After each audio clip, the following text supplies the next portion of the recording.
میبخشید ناملای عزیز، همین سوالی من در جواب گردانید. دجال چیست معنایش؟ که مرا یک بچه دجال میگوید. دجال این بسیار نامی بد است و دجال خودش کافر است. این یکی از نشانه های ساعت است، یعنی قیامت است که دجال میبراید، مردم گمراه میکند. یک برادر دجال گفتند یا یگان لقب دیگر ماندن. خداوند در قرآن به شما خبر میدهد ولا تنابزوا بالالقاب بئس الاسم الفسوق بعد الایمان و من لم یتب فاولئک هم الظالمون. خدای شما به شما میگوید هر وقتایی که اگر یک برادر شما نمازخوان باشد، مؤمن باشد، مسلمان باشد، در او لقب نمانید، زیرا اینکه بئس الاسم الفسوق بعد الایمان، آدمی که ایماندار است، آدمی که از خدا میترسد، این بدترین نام است برای آدم ایماندار. وقتی او را تو دجال میگوی یا یگان لقب دیگر میمانی بر او. اگر شما میگد خداوند با همین گناه خود توبه نکنید، شما از گروه ظالمان هستید.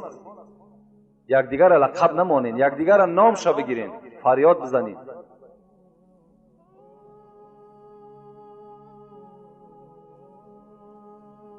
السلام علیکم.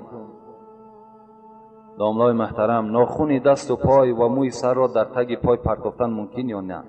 بعضی آدمان نافهم میگویند که درست است. همین را میفهمونید. التماس داملای عزیز. البته این چیزایی هستند که از وجود آدم هر چیزی که جدا می شود، اینا را ما و شما زیر خاک کردنش سنت است. در زیر خاک بمانیم، از اوی که در قد راه می پرتاییم، خواه ناخون است، خواه مثال موی سر است، خواه موی کدام جانبی که نباشد، اگر اینا را زیر خاک اگر ما و شما دفن کنیم، این بهتر است از این که ما و شما در قد راه می پرتاییم.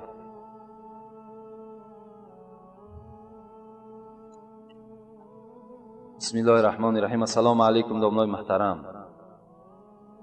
ما در محلمون مسجدی داریم که 5 وقت نماز رو در آنجا میگذاریم. هممون بچه های جوان هستیم، اما کلانسالهان یگان تعشون به مسجد نمی آیند.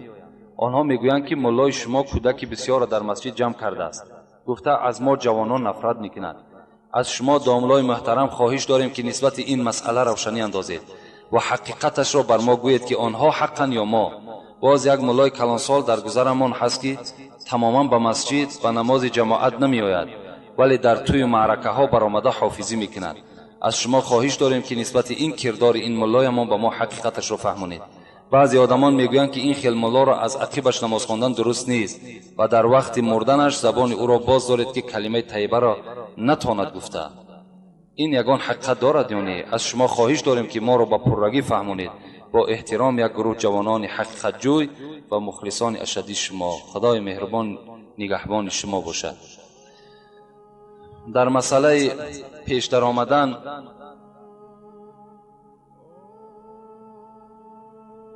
گفته بودیم که رسول اکرم گفته بودند 3 طایفه هست که لعنت خدا بر اونها هست، که یک تای اون کی بود؟ من اما قوم و هم له کارهون. یک کسی هست که ملا امامتی میکند در صورتی که مردم از او راضی نیست. مردم به چی گونه راضی نیست؟ مثل که کردارای ناخوب دارد. لکن چیکار کنیم که زمانه همچنان انسان آورده است در منبر جا کرده است. اگر همچنان انسان اگر امامتی میکند یا ملاگی میکند یا واعظی میکند، البته لعنت خدا بر او میرسد. والاولا بالامامه اعلم بالسنه ثم الاقرا ثم الاورع. عبارهای مختصری ما و شما چی میگوید؟ میگوید کسی حق امامتی دارد که اولا عالمی به سنت باشد، از مسئله و مسائل درکدار باشد، از حرام و حلال خداوند آگاه باشد، به سوی حرام کرده های خدا میل نداشته باشد، انسان یعنی پاکیزه باشد، پرهیز داشته باشد. اون کس حق امامتی دارد. لکن در حق اون جوانهایی که به مسجد می آیند، البته بسیاری کلانسالهایی هست که در این مسئله زید هستند.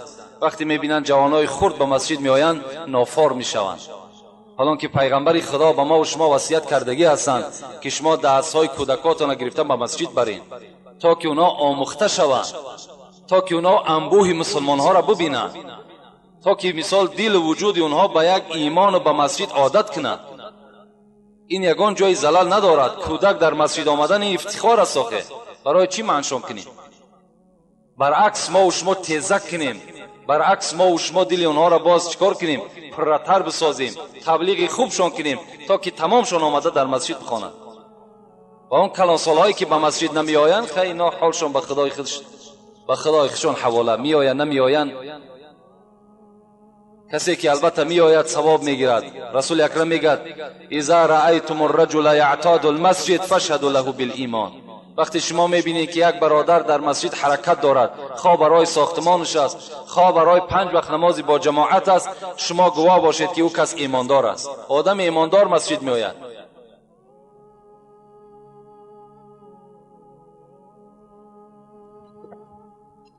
السلام علیکم دامله عزیز و مهربان. من از شما خواهش میکنم که به سوال من پرره جواب گردونید. من زن هستم. مرا پیرم 1 هفته سبق داد و او را پدرش دیگر اجازت نداد. من خودم خواندم و حاضر کتاب قرآن را میخوانم. آیا این روا است یا نه؟ من خواندن را دوام بدهم. البته خواهر عزیز، خواندن دوام دادن در کار است. هیچ وقت از خواندن طلب علم در گردن مرد و زن فرض است. خواه پیر است، خواه جوان است، در گردن همه ما و شما طلب کردن علم فرض است.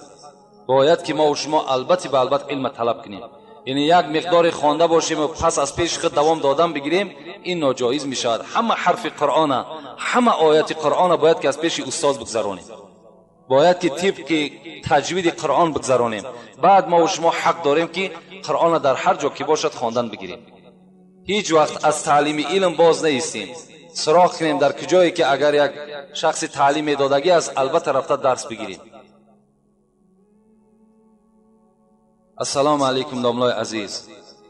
آیا شراب را نوشیده به مسجد آمدن جایز است؟ آدمی شراب نوش ایمان ندارد. آخه ما با شما گفته بودیم آدمی که شراب گفته مقصد همین عرق است. شراب گفته تمام همین نوشاکیار هم شراب میگن، لیکن مقصد ما همین عرقی که می نوشن که خداوند و جمعیت ما و شما از او بیزار است.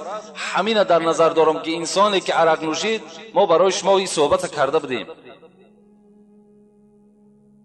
که ایمان ندارد. برای آمدن مسجد چی معنی دارد آخه؟ حتی حدیث پیغمبری خدا بود من زنا او شرب الخمر نزع منه الایمان کما یخلع انسان قمیصه من رأسی.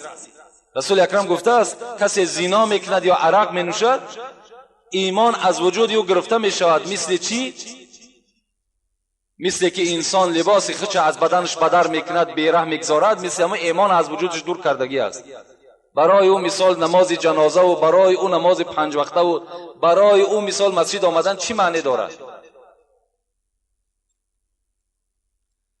السلام علیکم داملای عزیز. جنگ داختن سگها درست است یا نه؟ و ما پرتر فهمونید. جنگ داختن سگها حرام است. در اسلام حرام است جنگ داختن سگها. حتی نظر کننده هم مثل کننده است. کسی که نظر میکند، کسی در همون مجلس اشتراک میکند، مثل همون کننده ها است. اونا که روسیا هستند، لیکن تماشا کننده هم مثل همون میشود. بین پیغمبر خدا حتی میگوید که من کان یؤمن بالله والیوم الاخر فلا یجلس علی مائده یشرب علیها الخمر. بین حتی در دسترخوانی که عرق است، شما در همون دسترخوان ننشینید، اگرچه خانه شما هم نباشد. اگر شما یک جا مهمانی میرین میبینید که در دسترخوان عرق است، شما پس بگردین، در اون خانه داخل نشین، زیرا که اونجا حرام کرده خدا هست. وقتی شما میبینید یک حلقه مردم جمع شده سگ جنگ میدازند و در اونجا پول میمانند، باز این قمار میشود. باز قمار، باز آیت خوانده میسر گفته قمار بازی را میگن، این مثل قمار میشد، حرام است. اینا عملای شیطانی هستند.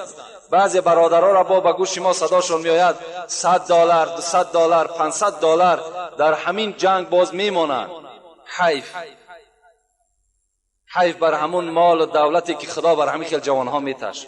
انشاءالله باوری دارم، باوری نه، حتی حدیثای پیغمبر خدا هست که این مال در دست او برادر دراز نمی رود.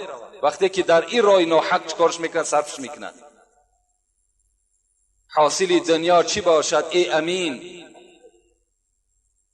9 گز کرباس با 3 گز زمین. آنچه دادی در ره حق آن توست، آنچه میماند بلای جان توست. آنچه در راه حق میتی انا همون چی است؟ از آن ته هست. تو در راه حق صرفش کن آخی. زر و نعمت اکنون بده کان توست، که بعد از تو بیرون ز فرمان توست. با دنیا توانی عقبا خری، بخر جان عزیز ورنه حسرت خوری. سعدی میگوید در همه دنیا آخرت بخرین با واسطه خیر احسانتان. او $100 $200 در 1000 آدمی گشنه و تشنه است آخه اونا در تقسیمش که 1000 بار برایت فایده دارد.